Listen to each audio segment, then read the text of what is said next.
Hello, hello, hello, je suis Eugénie Tenengwe, votre juriste avéré. Médailliste de droit. Je sais que vous allez bien, quant à moi, je vais hyper bien. Je viens aujourd'hui vous entretenir sur l'homicide involontaire. Vous voyez qu'il y a trop de cas d'accident en ce moment et ça va dans tous les sens. Les interprétations, ils vont dans tous les sens. Plus précisément, on va parler du cas d'un accident routier qui a donné lieu à un homicide involontaire. Ce qu'il faut déjà comprendre, c'est qu'un homicide involontaire, c'est le fait de donner la mort à autrui par imprudence, par inadvertance ou par manque de vigilance. Parlons du cas d'un accident routier, vous êtes à bord de votre véhicule, vous percutez quelqu'un, la personne décède, parce qu'il est important de savoir comment s'y prendre. Là, vous serez là auteur d'un homicide involontaire.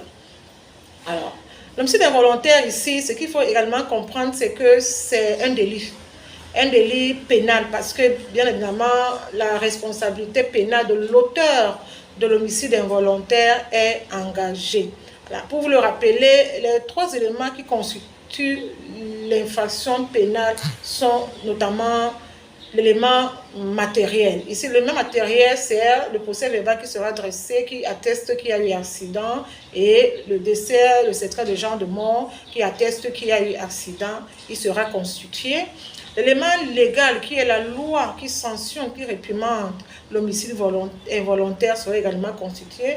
Le troisième élément est l'élément intentionnel. Celui-là ne sera pas constitué parce que l'auteur de l'accident, l'auteur de l'homicide involontaire n'avait pas l'intention de causer l'accident, la mort à autrui. C'est venu par imprudence, par inadvertance, par manque de vigilance. C'est pour cela que l'élément intentionnel ne sera pas constitué. Contrairement à un crime qui est un homicide volontaire où l'élément intentionnel est constitué.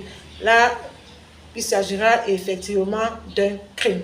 Voilà, c'était juste une parenthèse pour vous établir la différence entre un homicide volontaire et un homicide involontaire sur lequel nous allons nous appesantir. Face à un homicide involontaire, bien évidemment, plusieurs lois, 3 lois, pour être plus précise, vont s'auto-agir. Nous aurons le code de procédure pénale qui va indiquer les délais de l'action publique. Nous avons également le code pénal qui va indiquer la sanction à l'endroit de l'auteur de l'homicide involontaire. Et nous avons le code CIMA qui va indiquer les différents chefs de préjudice auxquels auront droit les ayants droit du défunt qui vont se constituer partie civile. Mais avant tout recours, face à un accident routier, qui plus est un homicide involontaire qui a causé la mort de quelqu'un, les premiers éléments à agir sont les éléments de force de l'ordre, les éléments de police judiciaire ou de la gendarmerie qui vont venir faire un constat sur les lieux avant même qu'on ne déplace les véhicules, parce qu'il faut bien évidemment établir les responsabilités des uns et des autres, savoir qui n'a pas été prudent, qui n'a pas respecté le code de route. Et les éléments de police judiciaire vont également s'enquérir des différents témoignages des riverains, ceux-là même qui étaient là, qui ont vu se produire l'accident. Ces différents témoignages seront inscrits sur le procès verbal de constat d'accident qui sera dressé par les éléments de l'ordre, de police judiciaire ou de la gendarmerie. Le procès verbal du constat d'accident, c'est un document très important. Vous ne saurez mener aucune action sans avoir ce PV de constat d'accident. C'est lui-même qui justifie de ce qu'il y a eu accident. C'est lui-même qui sous-tend l'accident. Si vous ne l'avez pas, vous ne saurez prétendre de quoi que ce soit. Alors, pour exercer l'action pénale en justice, l'action publique, plus précisément le tribunal de première instance qui est compétent pour l'homicide involontaire parce que c'est un délit. Voilà, vous allez donc saisir l'action, le tribunal de première instance du lieu de la commission de l'accident. Vous avez un délai de 3 ans pour saisir le tribunal de première instance. Ce délai commence à courir le lendemain de la commission de l'accident. Si vous êtes hors délai, votre action sera prescrite. Vous serez forclos de toute action. Ce délai peut être interrompu si dans l'intervalle, il y a eu un acte qui a eu à être signé, par exemple, le procès verbal du constat d'accident. S'il a été signé 1 mois après l'accident, 2 mois après ou 3 mois après, le délai de prescription de l'action publique va commencer à courir le lendemain de la signature du procès verbal. Ce qui est bon à comprendre, c'est que il faut respecter les délais. Vous avez un délai pour saisir le tribunal de première instance du lieu de la commission de l'infraction. Au-delà de ce délai de 3 ans, vous serez forclos. Votre action sera, vous serez débouté de votre action parce que vous serez forclos. Et le procès pénal dépendra de la constitution de partie civile. Vous ne serez qu'on vous constituez partie civile si vous êtes hors de l'Est, on vous a débouté de l'action pénale. Parce que si vous voulez, vous pouvez mener les deux actions. Je veux dire l'action publique qui est le procès pénal et l'action civile qui est la constitution des parties civiles sur l'assurance. Mais du moment où le juge pénal n'a pas encore statué sur l'action pénale, vous ne saurez rien prétendre de l'action civile. Si vous êtes hors de l'Est, si vous avez été rejeté, débouté par le juge pénal, vous êtes bien entendu, votre action civile sera nulle et nulle fait. Ça rejoint le principe de droit selon lequel le criminel tient le civil en l'état. Prenons le cas où, évidemment, vous avez été, le procès pénal a été statué.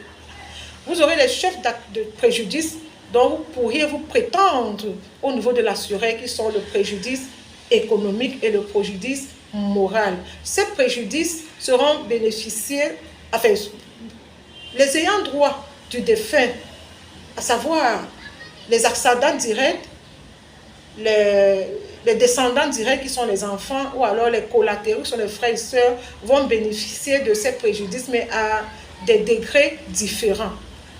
En dehors de ces deux cas de préjudice, il y a également des frais funéraires et des frais médicaux. Bon, ces frais donc dépendront si le décès est survenu à l'instant juste après l'accident. Ça suppose que vous n'avez pas eu le temps d'amener l'accidenté à l'hôpital pour s'occuper de ses soins. En ce moment, l'assureur va juste vous rembourser des frais funéraires au vu des factures que vous allez lui présenter, ces frais funéraires, ces factures qui vont justifier des frais que vous avez exposés pour inhumer votre mort, le décret juste. Si la mort a été indirecte, ça suppose que l'accidenté, la mort n'est pas survenue sur place, vous avez eu le temps d'amener votre accidenté à l'hôpital, s'occuper des soins, vous avez eu à engager des frais, à exposer des frais. À ce moment, par la suite quand même, il y a eu mort. Vous allez donc justifier de ces frais médicaux par des factures qui vous seront remboursées par l'assureur. En dehors de ces frais funéraires et des frais médicaux, vous aurez droit au préjudice économique. Le préjudice économique ou le préjudice moral se calcule. Il y a des méthodes de calcul qui sont bien fixées par le code ciment. Quels sont ceux qui vont bénéficier de préjudice économique? C'est important à savoir. Le préjudice économique, des personnes qui peuvent se prétendre, des ayants droit qui peuvent se prétendre de préjudice économique sont les ascendants directs. Papa et maman du défunt, s'ils sont encore vivants, et des enfants, des descendants directs, des enfants du défunt s'il en a eu. Après, va se poursuivre le préjudice moral. Les personnes qui peuvent se prévaloir, qui peuvent bénéficier de ce préjudice moral, outre les ascendants directs et les descendants directs, vont s'ajouter les collatéraux qui sont ici des frères et des sœurs du défunt. Vous voyez que le préjudice moral élargi, le champ d'application du préjudice moral est plus large. Ce sont des prétentions, ce sera des prétentions dont pourront se prévaloir les ayants droit du défunt qui vont se constituer partie civile. Alors, toutes ces prétentions, ces délais de prescription, ces sanctions indiquées sont bien régies par les lois. Pour ce qui est des prétention de la constitution des parties civiles par les ayants droit du défunt pour se voir, pour se prétendre des différents chefs de préjudice. Toutes ces revendications, ces prétentions sont bien régies par le code civil, plus précisément en son article 28 alinéa 5. Les délais de prescription, quant à eux, pour l'action publique, sont régis par le Code de procédure civile, par ses articles 65-66.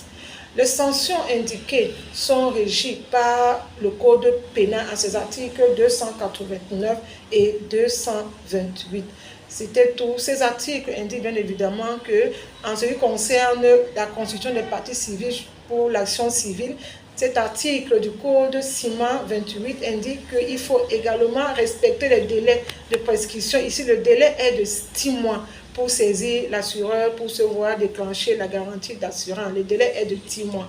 Bien évidemment, le délai pour la prescription de l'action publique étant de 3 ans et les sanctions qui seront à l'endroit de la personne qui a été auteur de l'homicide involontaire après analyse du dossier par le juge pénal.